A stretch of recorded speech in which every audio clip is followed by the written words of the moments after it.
السلام علیکم ورحمۃ اللہ وبرکاتہ۔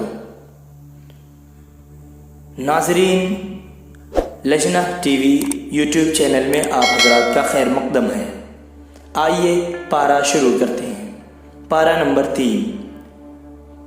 سورۃ البقرہ میں تشریعی احکام کے ساتھ نبوت و رسالت کا موضوع بھی بیان ہوا ہے۔ دوسرے پارے کے آخر میں آپ پڑھ چکے ہیں کہ خود رب کریم نے نبی اکرم صلی اللہ علیہ وسلم کی رسالت کی گواہی دی۔ اب یہاں تیسرے پارے کے آغاز میں ان خصائص کا ذکر ہے جو بعض انبیاء علیہ السلام کو عطا کیے گئے۔ کسی کو سیادت و قیادت عطا ہوا، کسی کو بلا واسطہ ہم کلامی کا شرف عطا کیا گیا، کسی کی تائید واضح معجزات سے کی گئی۔ یہ تمام انبیاء علو مرتبہ کے باوجود فضل و شرف میں ایک جیسے نہ تھے، بلکہ بعض کو بعض پر فضیلت حاصل تھی۔ جیسے بعض انبیاء کو دوسرے بعض پر فضیلت حاصل ہے، اسی طرح ان کی امتوں کو ایک دوسرے پر فضیلت حاصل ہے۔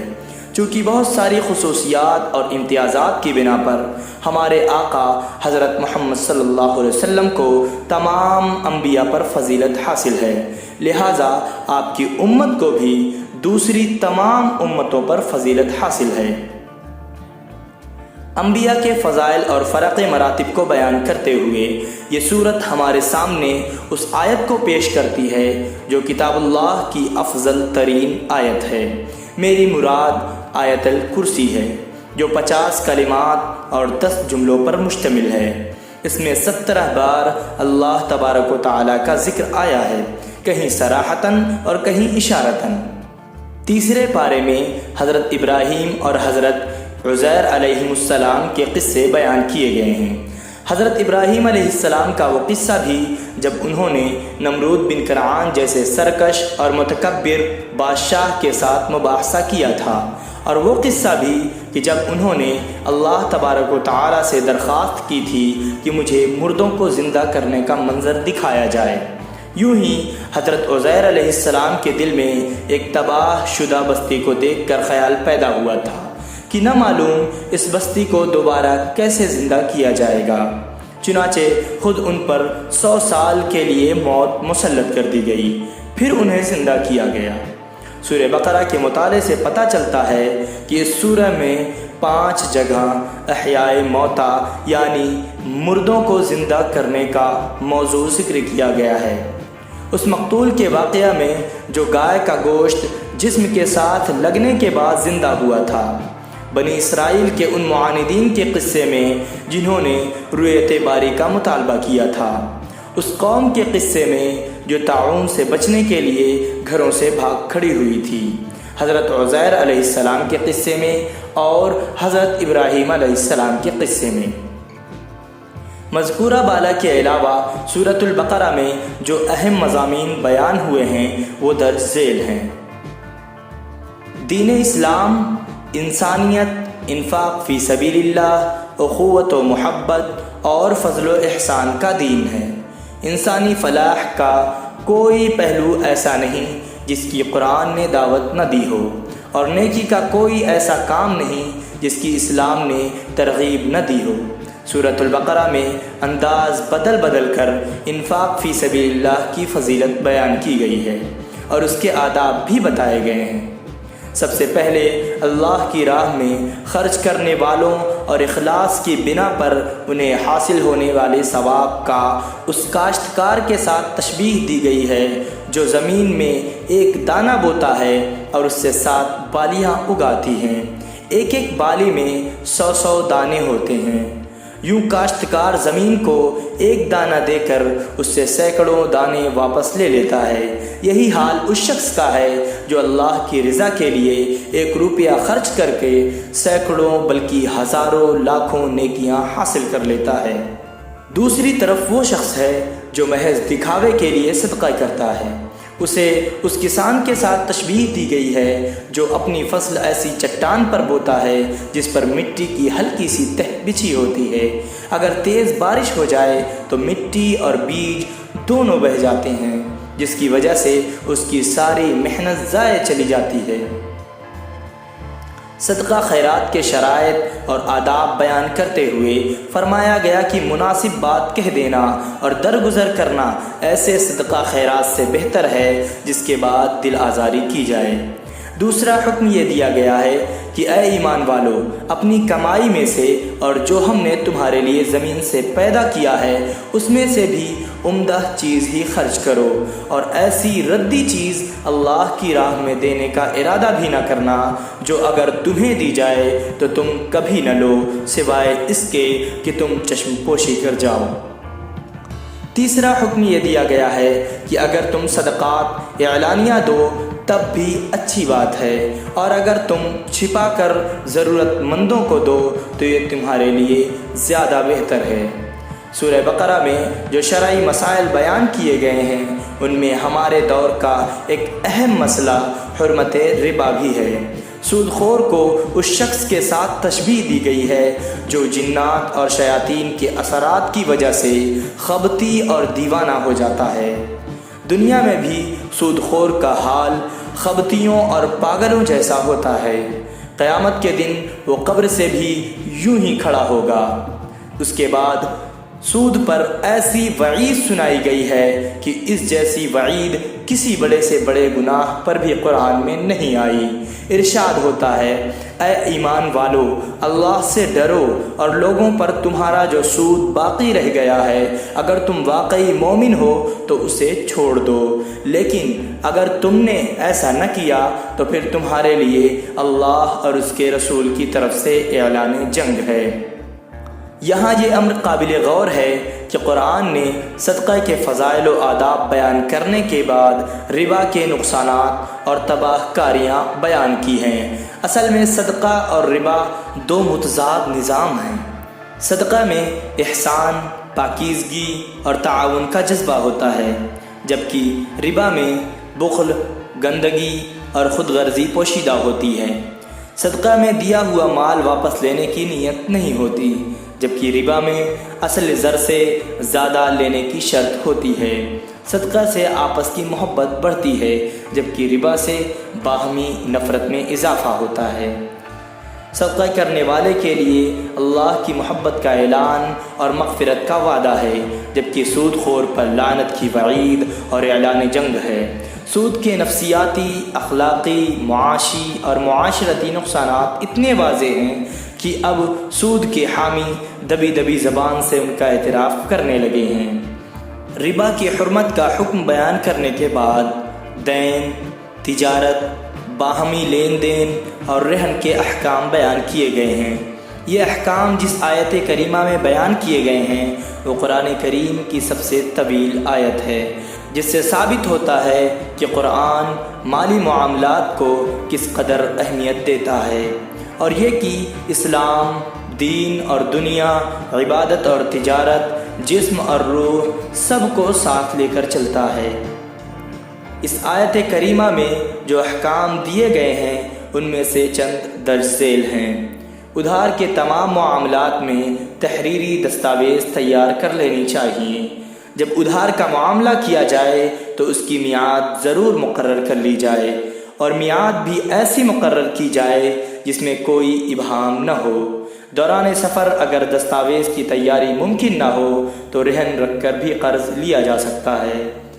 دست بدست تجارت کی صورت میں تحریر ضروری نہیں، چونکہ سورہ بقرہ میں نماز، زکوٰۃ، حج، روزہ، جہاد، صدقہ، ربا، نکاح، طلاق اور عدت جیسے متعدد شرعی احکام بیان ہوئے ہیں۔ اس لیے اس صورت کے اختتام پر یہ وضاحت کر دی گئی ہے کہ اللہ تبارک و تعالی کبھی انسان پر اس کی طاقت سے زیادہ بوجھ نہیں ڈالتا۔ یوں ہی سورت کا اختتام جامع ترین دعا پر کیا گیا ہے، جس میں مسلمانوں کو سکھایا گیا ہے کہ وہ بارگاہ الہی میں یوں درخواست کیا کریں کہ اے اللہ، اگر احکام کی تعمیل میں ہم سے کوئی غلطی ہو جائے تو معاف کر دینا۔ جب تک مسلمان احکام الہیہ پر اپنی استطاعت کے مطابق عمل کرنے کے ساتھ اپنی غلطیوں اور کوتاہیوں پر استغفار کرتے رہیں گے، نیز وہ اللہ تعالی سے دعا اور التجا کرتے رہیں گے تو انشاءاللہ یہود جیسے انجام بد سے بچے رہیں گے۔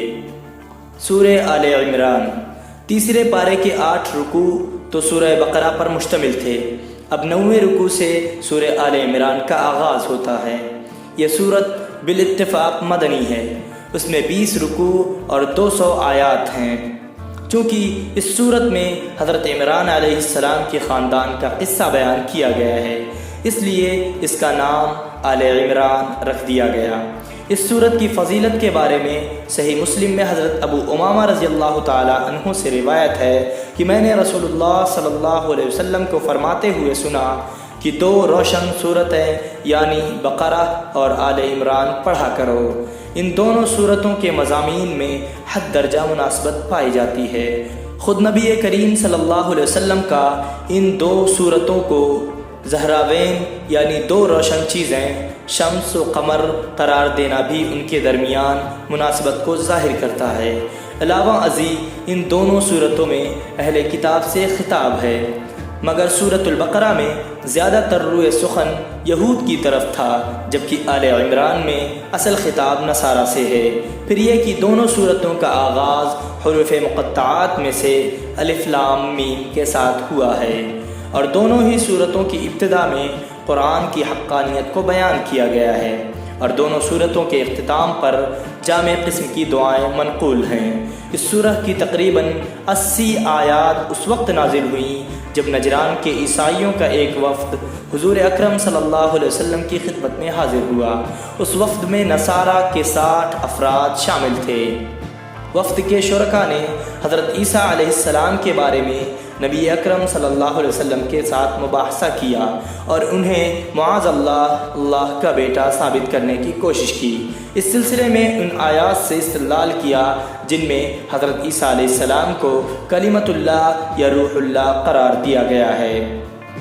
ان کے اس غلط استدلال کا جواب دیتے ہوئے فرمایا گیا کہ اللہ کے کلام میں 2 قسم کی آیات ہیں۔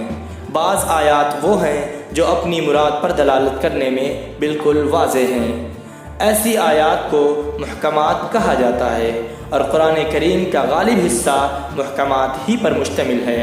اور دوسری قسم کی آیات وہ ہیں جن کی حقیقی اور یقینی مراد اللہ کے سوا کسی کو معلوم نہیں، یا جن میں کسی بھی وجہ سے اشتباہ پایا جاتا ہے، ایسی آیات کو متشابہات کہا جاتا ہے۔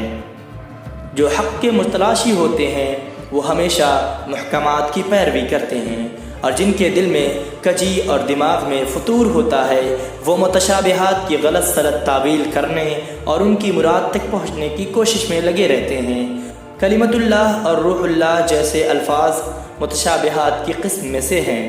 ان متشابہات کی بنیاد پر شرکیہ عقائد کی عمارت کھڑی کرنا پانی پر نقش بنانے کے سوا کچھ نہیں۔ توحید اور ایمان کے دلائل بالکل واضح ہیں، ان کا انکار وہی شخص کر سکتا ہے جو بصیرت سے بالکل کھورا ہو۔ اس کائنات کی ہر چیز، یہاں تک کہ خود باری تعالیٰ، اس کے پاک فرشتے اور نیک علماء توحید کی گواہی دیتے ہیں۔ جیسے اللہ تعالیٰ توحید کی گواہی دیتا ہے، اسی طرح وہ اس بات کی بھی گواہی دیتا ہے کہ اس کے نزدیک پسندیدہ دین اسلام ہے۔ یہود و نصارہ کا اس کی حقانیت کے بارے میں جھگڑا کرنا سوائے کفر و عناد کے اور کچھ نہیں۔ اگلی آیات میں مسلسل اہل کتاب کی مذمت کی گئی ہے اور ان کے جرائم بیان کیے گئے ہیں۔ یہی ہیں جنہوں نے انبیاء کو قتل کیا، خون ریزی کی، اللہ کے نیک بندوں پر مظالم ڈھائے۔ مسلمانوں کو سمجھایا گیا ہے کہ وہ مومنوں کو چھوڑ کر کافروں کو دوست نہ بنائیں، کیونکہ اسلام اور کفر کے درمیان کوئی رشتہ ناتا نہیں ہے، اور کافر کبھی بھی مسلمان کے ساتھ مخلص نہیں ہو سکتا۔ اگلی آیت میں سورہ آل عمران 3 عبرت آموز قصے بیان کرتی ہے۔ یہ تینوں قصے خوارق عادت کے قبیل سے ہیں اور تینوں اللہ کی عظیم قدرت پر دلالت کرتے ہیں۔ پہلا قصہ حضرت مریم علیہ السلام کی ولادت کا ہے، جنہیں عیسائیوں نے اللہ تعالیٰ کی زوجہ اور ان کے بیٹے کو اللہ تعالیٰ کا بیٹا قرار دیا اور یوں بدترین گمراہی کا شکار ہو گئے۔ حضرت مریم علیہ السلام کے والد حضرت عمران اللہ کے نیک بندے تھے اور آپ کی والدہ صاحب کردار اور پاک خاتون تھی۔ عرصہ تک ان کے ہاں بچہ پیدا نہ ہوا۔ ایک دن پرندے کو دیکھا کہ وہ اپنے بچے کو دانہ کھلا رہا تھا۔ دیکھ کر دل مچل گیا، اولاد کی آرزو پیدا ہو گئی۔ اللہ کے حضور دامن پھیلا کر درخواست کی اور نظر مانی کہ اگر تو مجھے اولاد عطا فرما دے تو میں اسے بیت المقدس کی خدمت کے لیے وقف کر دوں گی۔ اللہ جل شانہ نے دعا قبول فرما لی۔ ان کے ہاں بیٹی پیدا ہوئی۔ دستور یہ تھا کہ بیت المقدس کی خدمت کے لیے لڑکوں کو قبول کیا جاتا تھا، لڑکیوں کو قبول نہیں کیا جاتا تھا۔ ایک سانحہ یہ بھی پیش آیا کہ نومولود بچی کے والد انتقال فرما گئے۔ اللہ تعالی نے سابق دستور کے خلاف زوجہ عمران کی نظر قبول فرمائی اور اپنے زمانے کے بہترین انسان حضرت زکریا علیہ السلام کو بچی کی کفالت اور تربیت کے لیے منتخب فرمایا۔ حضرت زکریا علیہ السلام نے بچی کی کرامتیں اور بے موسم کا پھل دیکھا تو ایک دن پوچھا، اے مریم، یہ رزق تمہارے پاس کہاں سے آتا ہے؟ جواب دیا کہ اللہ کے یہاں سے آتا ہے، بے شک اللہ جسے چاہتا ہے بے حساب رزق دیتا ہے۔ معصوم بچی کا ایمانی جواب سن کر حضرت زکریا علیہ السلام کے دل میں بھی اولاد کی آرزو جاگ اٹھی۔ حالانکہ ان کی عمر 100 سال سے تجاوز کر چکی تھی اور بیوی بھی بوڑھی ہو چکی تھی۔ بانجھ تو تھی ہی، لیکن ظاہری اسباب کی مخالفت کے باوجود انتہائی عجز و انکسار کے ساتھ اپنے رب سے دعا کی کہ اے میرے رب، مجھے اپنی خصوصی عنایت سے نیک اولاد عطا فرما، بے شک تو ہی دعاؤں کو قبول کرنے والا ہے۔ اللہ تعالیٰ نے شکستہ دلی سے کی گئی دعا کو قبول فرما لی اور ایسے بیٹے کی بشارت سنائی جو 4 صفات کا حامل ہوگا۔ وہ کلمۃ اللہ یعنی حضرت عیسیٰ علیہ السلام کی تصدیق کرے گا اور آپ پر ایمان لائے گا۔ وہ علم و تقوی اور زہد و عبادت میں سعادت کے مقام پر فائز ہوگا۔ وہ انتہائی عفیف ہوگا، قدرت اور قوت کے باوجود عورتوں کے قریب نہیں جائے گا اور وہ انبیاء و صلحاء کی جماعت کا ایک فرد ہوگا۔ قدرت الہیہ کا نمونہ۔ تیسرا عبرت آموز قصہ حضرت عیسیٰ علیہ السلام کی ولادت کا ہے۔ حضرت مریم اور حضرت یحییٰ علیہ السلام کا قصہ اس اعتبار سے عجیب اور قدرت الہی کا نمونہ تھا کہ ان کے والدین بڑھاپے کی دہلیز پر قدم رکھ چکے تھے۔ حضرت عیسیٰ علیہ السلام کا واقعہ عجیب ترین ہے کیونکہ آپ کی ولادت والد کے بغیر سراسر معجزانہ طریقے پر ہوئی ہے۔ جب فرشتوں نے حضرت مریم کو بیٹے کی ولادت کی خبر دی تو انہوں نے بڑے تعجب سے کہا، میرے یہاں بچہ کیسے پیدا ہوگا حالانکہ مجھے کسی انسان نے ہاتھ تک نہیں لگایا؟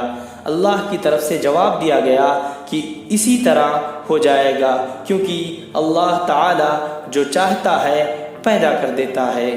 جب وہ کسی کام کے کرنے کا فیصلہ کر لیتا ہے تو اس سے کہتا ہے ہو جا، پس وہ ہو جاتا ہے۔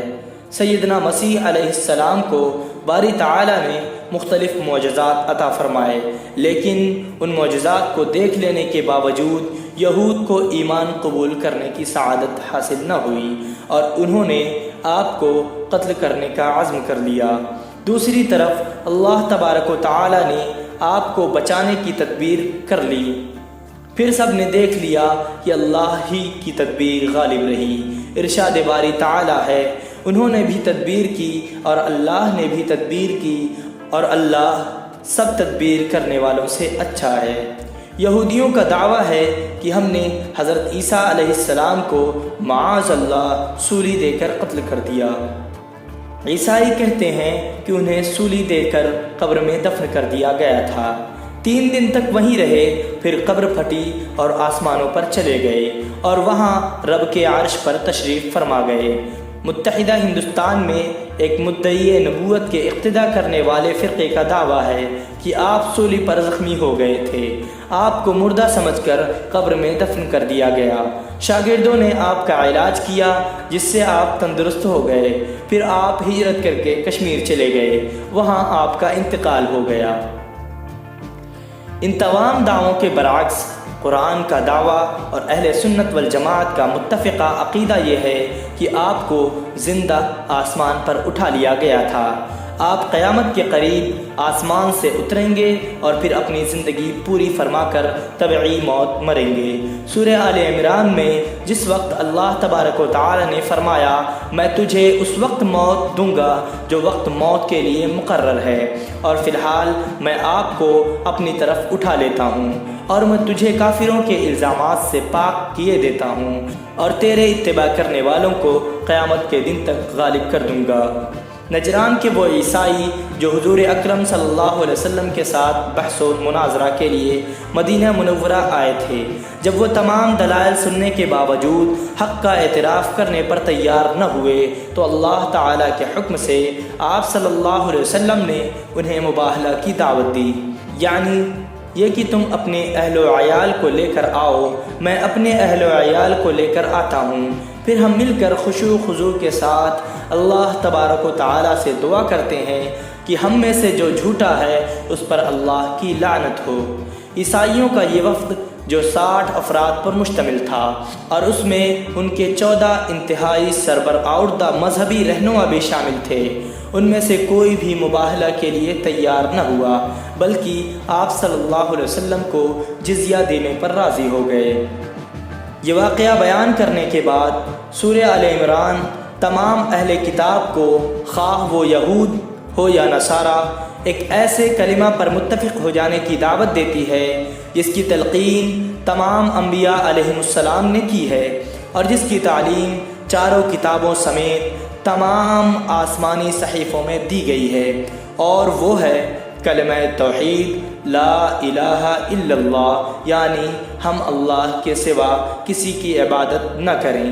یہود و نصارہ کی بدعملیوں و بددیانتیوں اور ان کے جھوٹ اور افتراء کو بیان کرنے کے بعد سورہ آل عمران بتاتی ہے اللہ تعالیٰ نے تمام انبیاء علیہم السلام سے یہ عہد لیا تھا کہ اگر ان کی موجودگی میں خاتم النبیین صلی اللہ علیہ وسلم تشریف لے آئے تو تم سب آپ صلی اللہ علیہ وسلم پر ایمان لاؤ گے، اور اگر تمہاری موجودگی میں وہ نہ آئے تو پھر تمہاری امتی اور متبعین ان پر ایمان لانے کے پابند ہوں گے۔ انبیاء سے عہد حقیقت میں ان کی امتوں سے عہد تھا، مگر افسوس کہ ان انبیاء کی امتوں نے اس عہد کی پاسداری نہ کی اور تصدیق اور مدد کے بجائے وہ تکذیب اور مخالفت پر تل گئے۔ یہ آیت کریمہ ہمارے آقا صلی اللہ علیہ وسلم کو سید الانبیاء ثابت کرتی ہے۔ تیسرے پارے کے اختتام پر اس بات کی وضاحت کر دی گئی ہے کہ ایمان اور کفر دو ایسی ضدیں ہیں جو جمع نہیں ہو سکتی، اس لیے ان لوگوں کی سخت مذمت بیان کی گئی ہے جو ایمان سے مرتد ہو جاتے ہیں، ضلالت کو ہدایت پر ترجیح دیتے ہیں اور جن کا حالت کفر میں انتقال ہو جاتا ہے۔ ناظرین، آج کا پارہ مکمل ہوا، انشاءاللہ آپ تمام حضرات سے کل ملاقات ہوگی۔ تب تک کے لیے السلام علیکم ورحمۃ اللہ وبرکاتہ۔